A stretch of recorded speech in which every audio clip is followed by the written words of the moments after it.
अच्छा एक आखिरी सवाल है मेरी तरफ से, जमात अहमदिया के अरकान पर फिर कुछ और परेशानियां पैदा हुई हैं।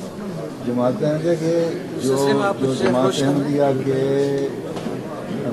अरकान हैं, अफराद हैं पाकिस्तान में रहने वाले, उन पर परेशानियाँ हटी ख़त्म कब हुई थी?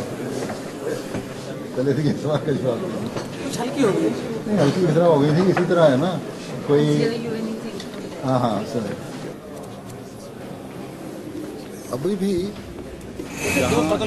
जहाँ मुल्ला का जोर नहीं है वहाँ पुलिस अफसर या एडमिनिस्ट्रेशन स्ट्रॉन्ग है, बाद शरीफ आदमी हैं, अक्सर होते हैं हर जगह, जो हुकूमत के आगे भी खड़े हो जाते हैं। अभी देख लें, अब चाहे उसने अपने ज़ाती वजह से ये किस तरह SSP ने लाहौर में भी कह दिया था ना, कानून मुझे इजाज़त देता मैं हाथ डालूँ नवाज शरीफ पे, इस तरह या रोकूँ उसको, DSP वगैरह थानेदार मतलब जो हैं कुछ शरीफ आदमी जो खड़े हो जाते हैं कि नहीं हमने करना, और मौलवी को लताड़ देते हैं।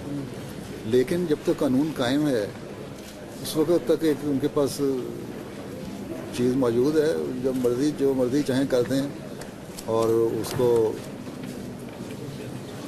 क्योंकि असेंबली ने जायज़ करार दे दिया है इसलिए सर्टिफिकेट मिल गया। वो ये शरीयत आप कराना चाहती है, असेंबलियाँ शरीयत बनाती हैं यहाँ, जब असेंबलियाँ शरीयत बनाती हैं तो फिर ये कुछ होता है, इसलिए हिंदुस्तान में रहने दें शरीयत ला तो ज़्यादा बेहतर है।